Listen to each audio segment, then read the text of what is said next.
Now, Joe, let's get our dancing shoes on and have some fun. Let's get down to the Sun Belt because we got more college basketball tonight as we saw at the A-Sun yesterday. Now, today, 2 games here in the Sun Belt as we have the 11th seed and the 14th seed and the 12th seed and the 13th seed. Keep in mind in this conference here, Joe, double buys to the top 4 seeds who are as followed. App State number 1, Arkansas State number 4, Troy number 3, and James Madison number 2. Now, we've talked about it with the Atlantic Sun, Joe, as you were pointing out yesterday.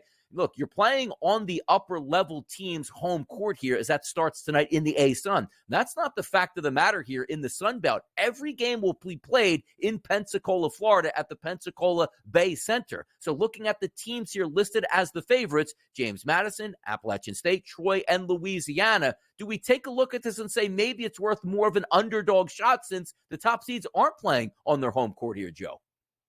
No, but they're not. But they're also, it's interesting, the Sun Belt, unlike what we talked about yesterday with the A-Sun, right? It's a lot more balanced, I think, this conference tournament than others. The 2 at the top there, Donnie, between James Madison and App State, looking at that, looking at the chart here, as you can tell, they're your 2 favorites, but they're also... it looks like there's those 2 are going to eventually meet each other here and be able to get it going. And don't forget, App State beat James Madison twice this year. So, boy, oh, boy, would that not be a triple revenge spot for JMU, who has been one of the best teams in the country all year long, which is why they are the favorite in this one. It is chalky. But my goodness, to me, it's either one of those 2, Donnie. It's either App State, who beats them for a 3rd time, or James Madison gets its revenge and moves on to the tournament. They are certainly worthy of a bet in the Sun Belt tournament beginning tonight. Yeah, take a look at the favorites here. Again, JMU at a plus 135 place, App State at plus 190. If we're taking a look at the way the season finished up here, App State was the champion in the regular season at 16-2. James Madison came in at 15-3 as the 2 top-level teams. We usually say, Joe, that defense does travel, particularly in that neutral court environment. Top 26 team in the country, App State on adjusted defensive efficiency here. We'll see how that one plays out. Now, if we're taking a look at these teams to make a run to their conference championship, let me ask you this, because sometimes it's not brought up enough. You take a look at App State, went 16-2 in the regular season, the best team overall in the Sunbelt Conference. Is it fair that you don't get the automatic qualifying bid for the regular season where you played 18 games, but the automatic qualifier comes, you better play good over the next 4 days or you don't get in? Do you have any thoughts on that, or is it just like, hey, just the way it's always been and that's the way it's going to be done? It's kind of the way it's been here with them, and they understand what's at play. But it also, in this particular situation, seeding matters, right, Donnie? So, you want to be up at the top. You want to have it's just kind of a mini version of what's going to be happening here in March Madness. Everybody understands the game. There's going to be a lot of different storylines with who beat who already this year. But none better than those top 2 seeds in there. I do think it's going to ultimately end up being chalky, but I also wouldn't be shocked if maybe one of those 2 teams, whether it be App State or James Madison, ends up gets bounced out. And then we're talking about a team like Troy, for instance, that's going to be your Sun Belt representative. The Patriot League also getting underway tonight here. First round is going to have 8 versus 9. That's Army versus Holy Cross. And then we have also number 7 seed here, Navy, taking on Loyola Maryland. Loyola Maryland. Also keep in mind, everybody gets a bye outside of those 4 teams here. So we just talked about a league that has basically 2 first-round byes for the top 4 here. That's not going to be the case. And also, home court advantage will matter. Army's the higher seed tonight. They will be home in West Point. Same thing there with Navy being home in Annapolis, Maryland. Moving forward, the winner of Army-Navy versus Holy Cross is going to take on number 1 Colgate, who seems to have had a stranglehold on this conference championship the past couple years. Colgate is the favorite here, Joe, at a minus 220 price, followed by Lehigh at a 7-1 price, Boston University 8-1. The only other team under 10-1 or less here to win it would be American. Any thoughts here on the Patriot League getting underway tonight?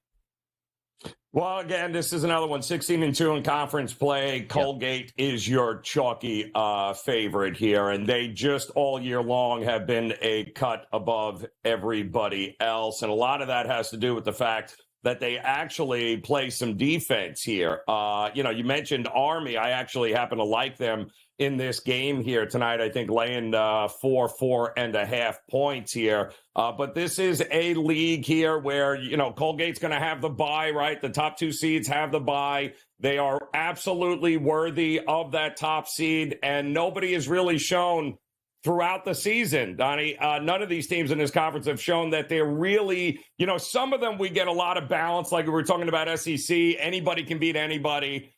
We have not seen anybody in this Patriot League that could really go toe-to-toe with Colgate and end up taking them down. So, unfortunately, I think this is going to be pretty chalky. It's Colgate's to lose, Donnie. Let's put it there. And if I had to throw a little something at the wall and hope that, hope for the best for a big payday, it might be the Lehigh Mountain Hawks might be the one I would take a look at.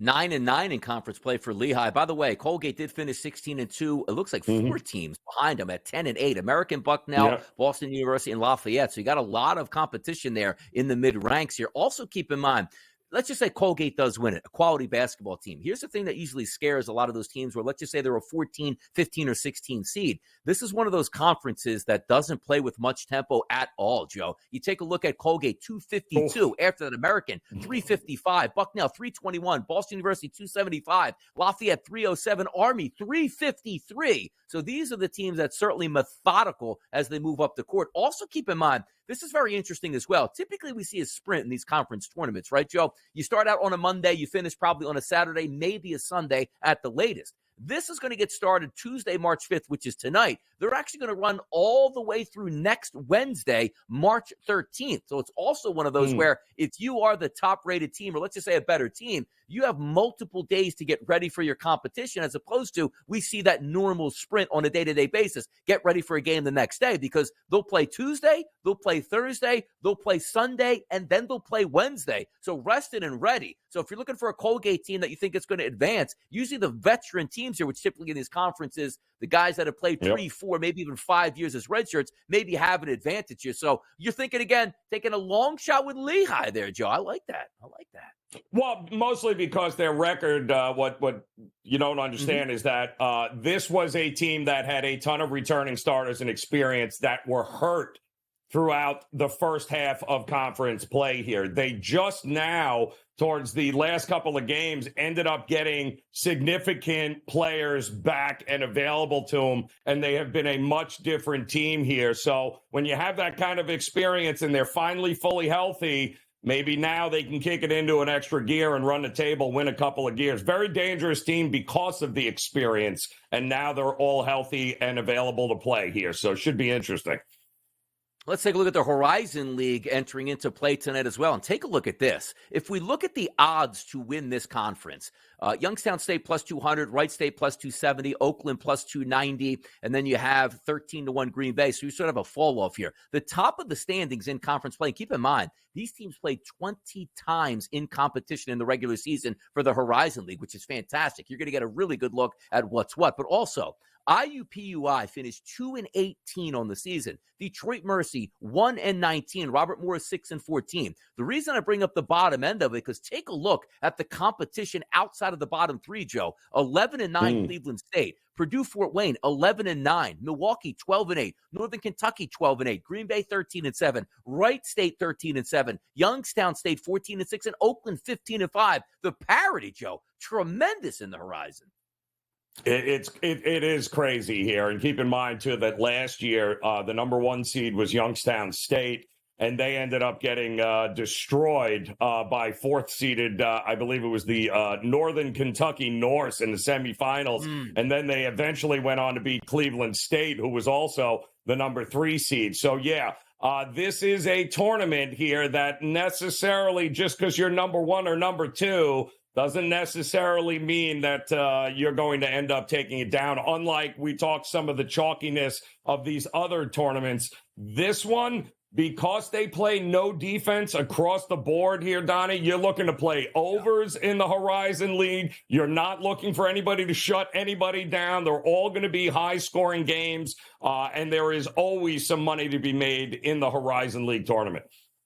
And by the way, you are right about that. You're taking a look at some of the adjusted defensive metrics here. Wright State's who's a quality basketball team at 13-7 in conference play, 343 at adjusted defense. But you know what makes that fun? They're top 25 in the country at adjusted tempo, which means they don't play any defense and they like to run out on the break. Also, other teams fast there. Purdue Fort Wayne, 39 in adjusted tempo here. Milwaukee and also Youngstown State in the top 100 in adjusted tempo. So a league that we take a look at, the Patriot League, oh boy, they're glaciers out there moving around. That's not the case in the Horizon League. And just setting up some of the odds and ends here in the Horizon League, you will be playing on the higher seed of the campuses early on. But once you get into the semifinals, that moves into the Indiana Farmers Coliseum and also the championship there as well. So winning on your home court, then advancing into the conference tournament play in Indianapolis, that's the way to go here in this league. So how about that? A preview of the Sunbelt, the Patriot League, and the Horizon League. What's next? Let's start to fade the public right here on a Tuesday morning edition